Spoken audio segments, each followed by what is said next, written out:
Imagina que você é uma mulher de 23 anos, moradora de Atlanta, nos Estados Unidos, e entrou em uma loja varejista no mês de março para comprar uma loção de manteiga de cacau, uma bolsa grande, suplemento de zinco e magnésio e um tapete azul brilhante. Até aí, aos olhos de um leigo como eu, parecem itens bem aleatórios, mas não para a varejista Target.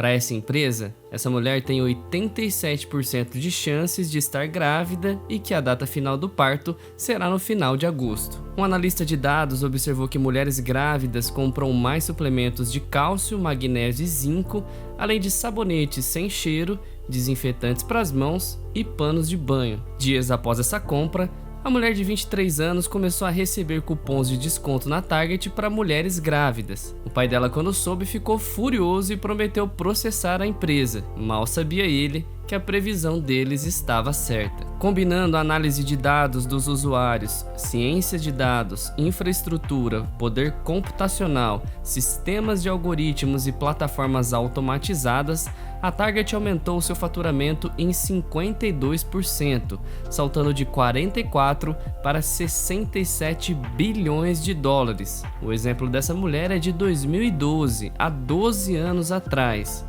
Hoje, o buraco é bem mais embaixo.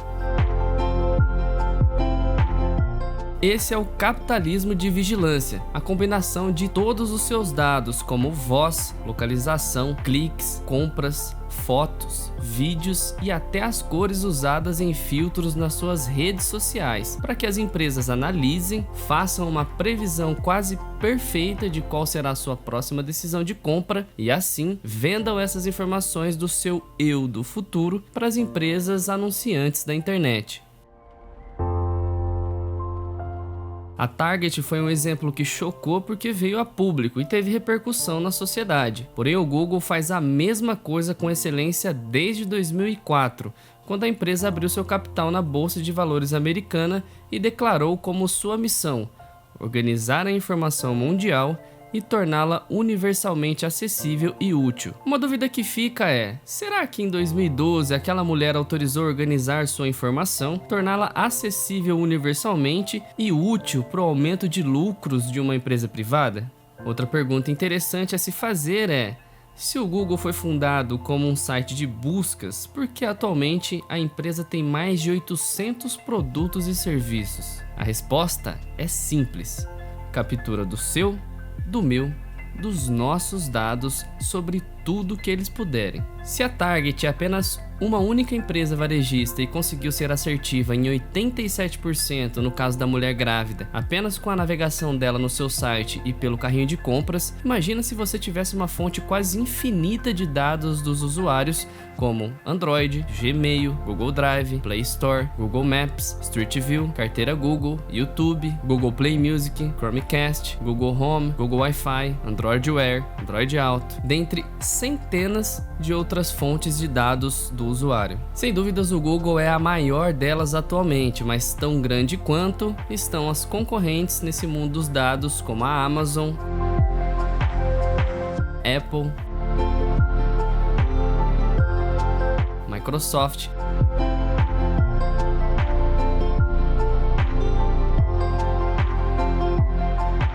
Facebook por meio da Meta e todas as outras empresas do Vale do Silício.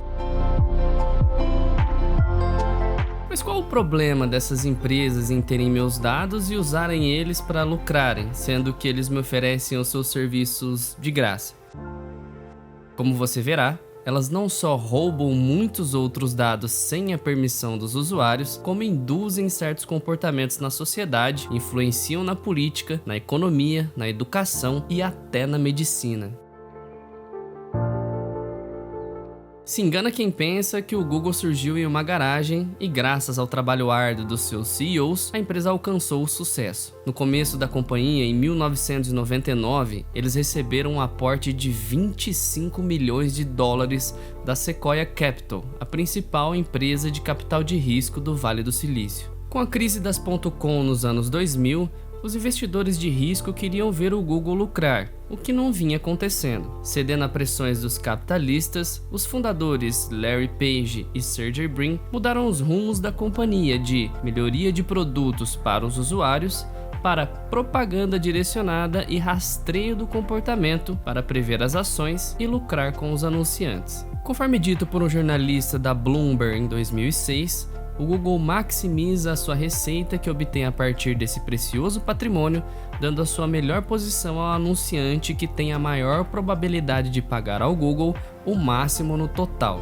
Deu tão certo a análise e previsão de dados das pessoas que as receitas saltaram para 347 milhões de dólares em 2002, passaram para 1,5 bilhão de dólares em 2003 e 3,5 bilhões de dólares em 2004, o ano em que a empresa abriu seu capital para o público. Agora sabemos então o que é o capitalismo de vigilância e quais são os seus objetivos: capturar, armazenar e analisar os dados de todo o planeta para prever um comportamento futuro e vender essa previsão para o mercado. Agora, como que essa história toda surgiu e o que contribuiu para que chegasse ao patamar que nós vemos hoje?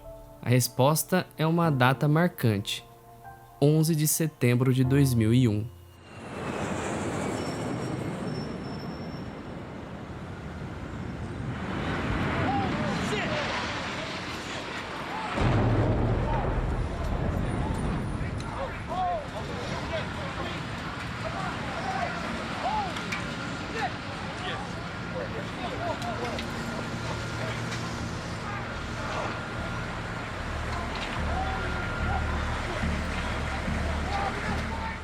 Nos anos anteriores ao atentado terrorista contra o World Trade Center nos Estados Unidos, a Comissão Federal de Comércio, FTC, publicou um relatório no qual recomendava regular a privacidade online e esboçou um projeto de lei com exigências para que o consumidor tivesse a opção de escolher como a sua informação pessoal é usada, permissão de acesso a todas elas, além do direito de corrigir e apagar a informação que quisessem. Após os ataques, o foco era de forma esmagadora a segurança em vez de privacidade. Como rápida resposta, o Congresso americano aprovou o Ato Patriota, criou o Programa de Varredura de Terrorismo e instituiu uma série de outras medidas que aumentavam muito a coleta de informações pessoais sem a necessidade de mandato. Foi esse fato decisivo de um estado de exceção que favoreceu o crescimento do Google e sua lógica de acumulação baseada na vigilância.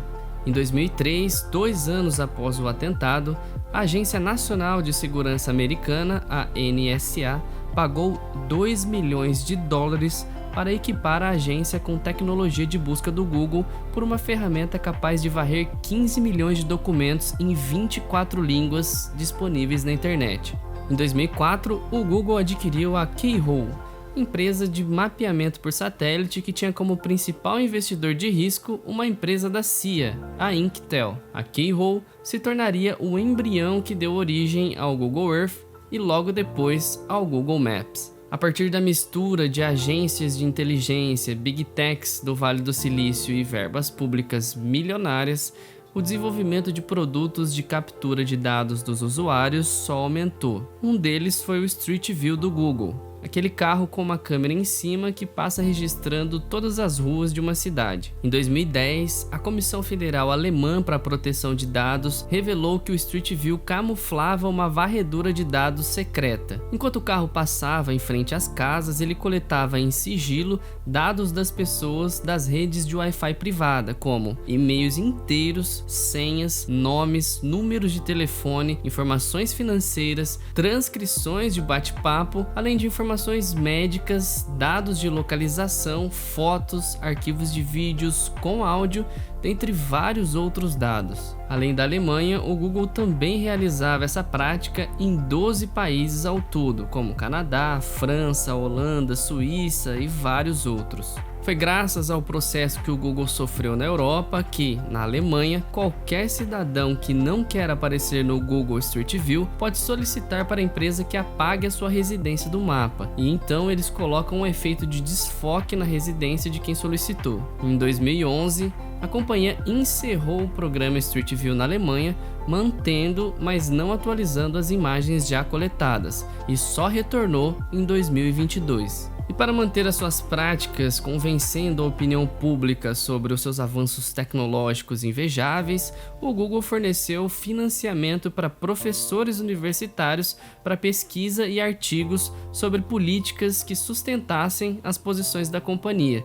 sobre assuntos relacionados à legislação, regulação, competição e patentes. Segundo a reportagem do Wall Street Journal publicada em julho de 2017, em muitos casos a empresa opinava nos artigos antes da publicação, e alguns dos autores não mencionavam o Google como fonte do financiamento. E para não focar apenas no Google, a Microsoft, por meio do Windows, também monitora e analisa os dados dos usuários em tempo real. Também é dona do LinkedIn, a rede social focada em negócios e emprego, que ela adquiriu em 2016 por 26,2 bilhões de dólares e contam com mais de 450 milhões de usuários, que gera uma quantidade de dados imensa para eles analisarem. Outro exemplo é a Samsung. Em 2015, defensores da privacidade descobriram que a TV inteligente da empresa gravava tudo o que era dito nos arredores do aparelho e enviava a conversa para ser transcrita em uma empresa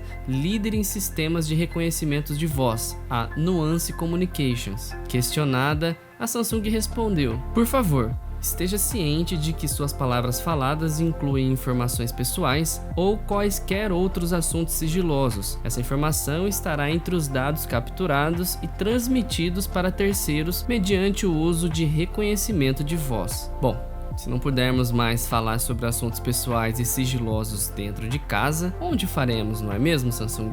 E se você achou que uma empresa, por exemplo, como a Amazon fosse diferente, sinto muito. Eles também pensam igual e têm o mesmo objetivo. Todos os dispositivos da empresa são feitos para captar dados dos usuários, como os alto-falantes, dispositivos eco, fechaduras inteligentes, interruptores, sistemas de segurança, campainhas e termostatos comandados pela Alexa. O objetivo da companhia é vender serviços como de faxina, de encanadores, entregas de restaurantes, além de atuar na antecipação da ação de seus usuários para vender cada vez mais. O futuro hiperconectado, reunindo milhares de novos dispositivos de inteligência artificial, aplicativos e soluções fornecidas por essas grandes empresas de tecnologia, não parece compactuar com a autonomia e livre-arbítrio das pessoas. A análise de dados e a previsão sobre o comportamento futuro de cada um, voltada para o lucro, limita a criatividade humana e não incentiva o seu desenvolvimento rumo às novas descobertas que podem realmente transformar para o bem a forma com que nós vivemos e nos relacionamos nesse planeta.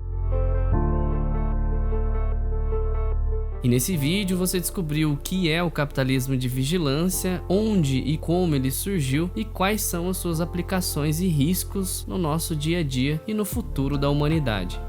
E você? Comenta aqui embaixo se já percebeu o capitalismo de vigilância te escutando e prevendo alguma coisa aí na sua vida. Eu vou ficando por aqui. Um grande abraço e tchau!